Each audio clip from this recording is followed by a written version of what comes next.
Trump's economy keeps chugging along and defying predictions of all those gloomy naysayers.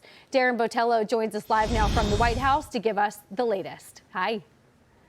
Hi, good afternoon, Taylor. A big I told you so from the White House this afternoon. A lot of those experts thought that the economy was going to tank with those tariffs, but that's not what we saw. That's not what the numbers showed at the end of the year. As you know, we saw a banner year on Wall Street wrapping up this year. It was on a tear. The S&P 500 just hit its 39th record close, the longest winning streak since November. And this rally is backed by real growth, with the U.S. economy in the third quarter growing by 4.3%. And November inflation going in lower than expected. 4.3 GDP yesterday. It was 2 points more than they thought. People were shocked. The tariffs did it. When the tariffs came through, as I said they would. Great numbers, great financial numbers. On the trade front, the president's agenda is delivering a massive windfall. The new data shows the U.S. has brought in more than $200 billion in tariff revenue this year. Families are also getting relief at the pump, seeing the cheapest December gas prices since 2020. 4 straight weeks now, the national average has continued to decline. We keep knocking out multi-year lows. We're now at the lowest since March of 2021. And as you indicate, our data points out gasoline averaging now just $2.78 a gallon nationally. It was the cheapest Christmas since 2020. For those who thought consumers would foot the bill and shop less, retail spending is actually up 4% this holiday season. Doge continuing to cut waste, trying to get to that $1 trillion mark, but still, we have $38 trillion on the table still with the national debt. Taylor? Darren, really appreciate your time.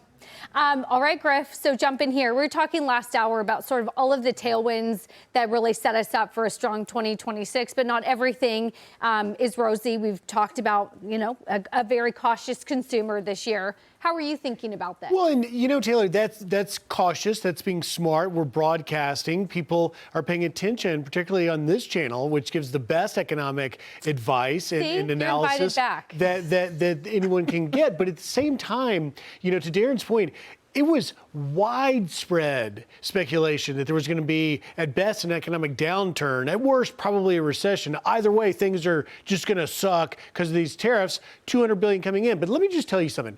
I was talking about this a little earlier on Fox and Friends. We're talking about the economic forecast, what's 2026 going to bring.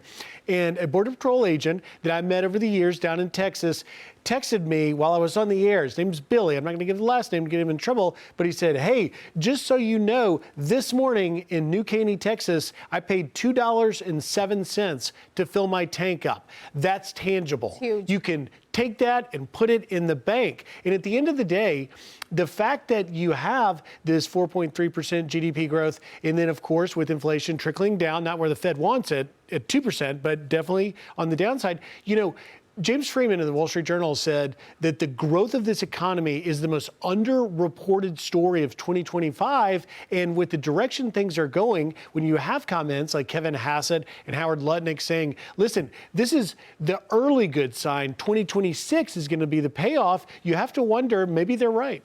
You're nodding along, Jerry. I'm an optimist. I mean, this is what I see, that we've got lots of good news baked into this economy, much of it being delivered next year. So it's next year you're going to start getting those $1,000, $2,000 refunds. It's next year that Social Security recipients will start paying lower taxes. It's next year that the taxes on wages and tips go down. There's a lot baked in. Everybody talks about what's there for the big companies. Corporate America is going to do so well under Trump. But look at people, real people out there. They're going to get benefits too. Look, 4.3% GDP. Winning. Hello. And did Wall Street get it right? Just continuing a theme that I started in the first block of this show in the 12 o'clock hour. Consensus was 3.3%. They got it wrong again. Yep. Atlanta Fed GDP, Lou, comes out as of 2 days ago. Fourth quarter estimates are still 3%. So that is good. Yeah, I'll take the over on that still. I think, James Freeman, I love his commentary. He's, like you, mostly an optimist. Elon Musk, and I dog him a lot of times, but Elon Musk saying double-digit economic growth is possible moving forward. I doubt that. I think that's being a bit bombastic. But I would tell you, all the fundamentals are lining up, and Griff put his finger on it. tangible benefits are going to show up in 2026. We talk about the refund checks potentially. Yeah. We talk about what I believe is going to be the biggest unexpected catalyst, and that's real wage growth accelerating so that it hits, not just because you got an extra tax benefit, you're actually getting paid more. Because Taylor and I, we've both talked about this. Corporate America, right? The big companies have profits that are overflowing right now at records. They have the room and the buffer to keep paying higher wages. Can I just jump in on something you said there? So wage growth is growing faster than the price of homes. So on that basis, we're seeing a prediction of 14% growth of existing home sales for next year. That would be a breakthrough year. That comes from the National Association of Realtors chief economist. I hope he's right. Yeah.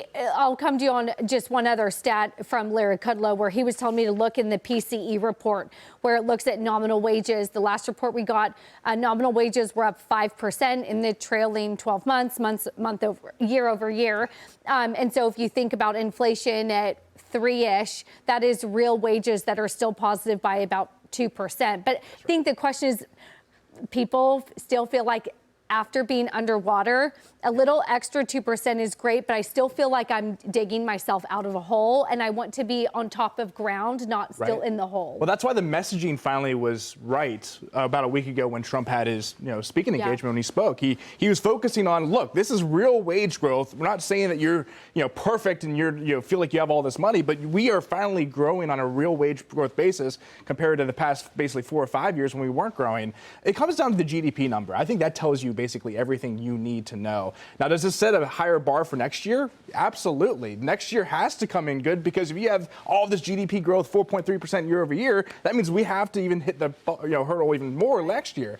And when it comes to the GDP number, I look at Trump as basically Reagan on steroids. He's a Reagan 2.0, lowering taxes. We're still giving out checks to the veterans. We're maybe giving out tariff checks. We're printing still money. So all of this is so beneficial to the overall liquidity I was talking about in the first segment to the economy, which just keeps everything going on a extreme basis. Are you confident that all of that, which is great, is not inflationary? And Larry Kudlow would say yes. Supply side economics, all of the stimmies, that's demand. But if you also boost the supply side, then we're equal. So here's the counterbalance to it. Yes, that can be inflationary, but if you look at what is holding inflation up right now, it's all structural things.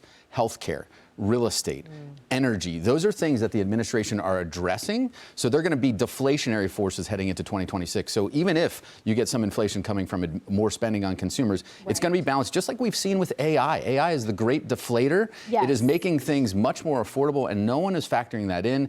If we get a real estate rebound, I said this last week, real estate dragged down GDP by 0.2%. So if we didn't have that drag, we would have had 4.5% GDP growth, if not even more. That's a catapult into 2026 if we can get that equilibrium. On that note, Griffin, also the things that are most inflationary is where the government's most involved. Yeah. That's the problem. Lou's nailing it. Look, in 1981, the average age of a first-time home buyer was 29. Last year, it was 40. If, as Jerry says, real wages outpace in 2026 as housing prices have come down, and we're putting 29-year-olds in their first-time homes, that's going to be, Luke, the message that the White House needs to drill into, and that's going to be undeniable at that point. But Jerry, you've done a lot of reporting on housing, and Dagan, who usually sits on my left, would say the math is simple. Prices have to come down. It is that plain and simple. And I'm one of those people where I sold at a loss because I just needed to move.